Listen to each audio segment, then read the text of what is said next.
My name is Eric Suplee. I've been an assistant baseball coach at Columbia for 6 years, and this is Reel to Reel.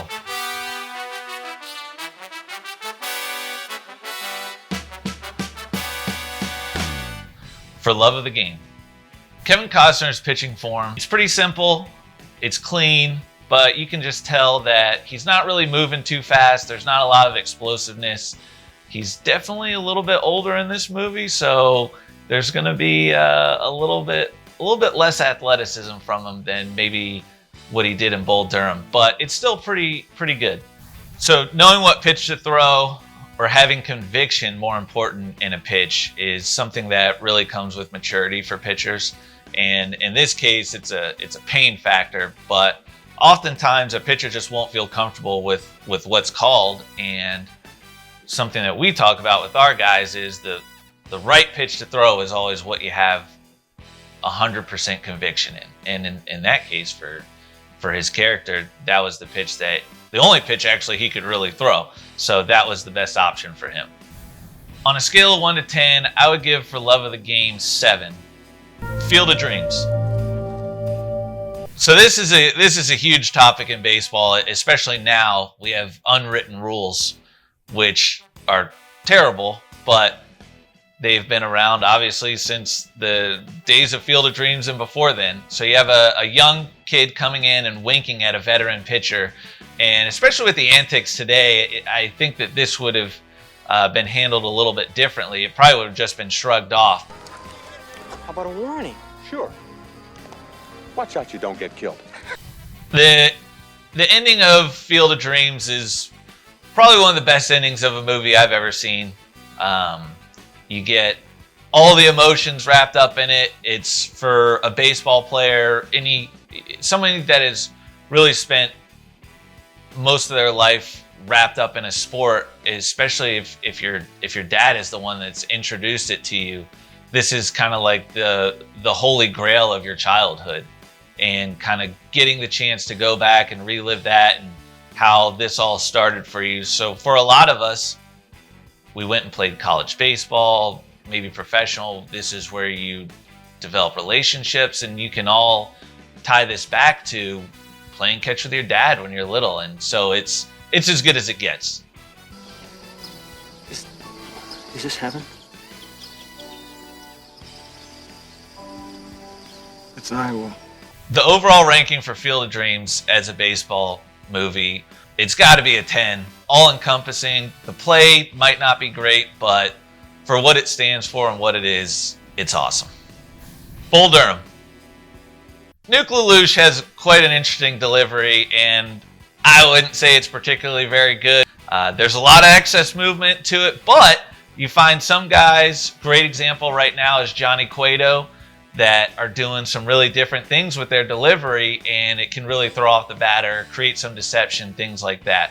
But as far as him actually delivering the baseball, it's not the most efficient way to do it. So Nick LaLoosh, he shakes off Crash. He wants to go with the heater. In this case, it's the total wrong opportunity to announce his presence with authority. I want to bring the heater to announce my presence with authority. To announce your what? Making sure you have that good relationship with your catcher, that you can actually shake him off, and there's a mutual agreement to what's about to happen. But clearly in this instance, it's just not a great situation, and you hit the bull. From a pitching perspective in Bull Durham, I would rank it as about a 2 or a 3. Major League. So Charlie Sheen's character, appropriately named Wild Thing, he throws the pitch in spring training between the two coaches, which, first of all, I'm not standing back behind a catcher. I don't know what coach is, so that part's not exactly accurate. He's in the bullpen. He knocks the head off the dummy, which we have broken our dummies in the bullpen before.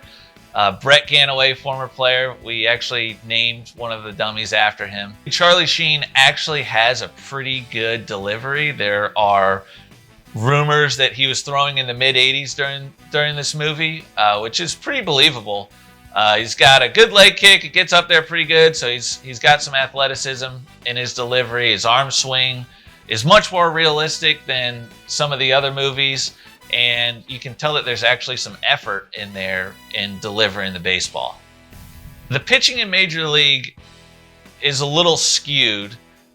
Charlie Sheen, I would say, probably gets an 8. I think he might be the most realistic pitcher, but the other guys in the movie, they look pretty terrible, so we'll balance it out a little bit and go with a 4.5. The Scout. Brendan Fraser's pitching form is absolutely atrocious. If you really pay attention to the side view of him throwing in Yankee Stadium, you'll actually notice that there is not a ball in his hand, which would make it impossible for him to pitch. So at the time of the movie, I believe it was 1994, 105 miles an hour was completely unattainable. And to this day, it still is a little unattainable, but you have quite a few guys in the major leagues throwing over 100. So the idea that the catcher wouldn't be able to catch it, without his hand hurting might be a little far-fetched. The last pitch of the game, over 110 miles an hour, knocks over the catcher and the umpire. Definitely wouldn't happen in real life. Maybe if the baseball is the size of something like a bowling ball, but you have guys hitting the ball well over 110 miles an hour at fielders, and they're not getting knocked over at all. On a scale of 1 to 10, the only accurate thing about the Scout is George Steinbrenner going wild when the Yankees win. Other than that, it's got to be a 1. Rookie of the Year. The surgery that Henry Rowengartner received, creating this monster of a pitcher, I believe that if it could really happen in real life, you'd see a lot of 25-year-olds in AA going out and breaking their arms tomorrow. So the idea that if your tendons just tighten up a little bit and all of a sudden you have this rocket launcher for an arm is a total fallacy. Now, there are a lot of instances where pitchers nowadays will have Tommy John surgery and come back throwing even harder than they were before after a full reconstruction of your elbow. And a lot of this is not actually tied to your arm itself. It's more so due to during the rehab process. But as far as breaking your arm and then throwing like that, it's just not real. Gary Busey might be the worst thrower, along with Steve Nebraska, in any of the movies. It's just, there's no external rotation. He's just pushing the ball in there. It's bad. Rookie of the Year would probably be about a 2 for me.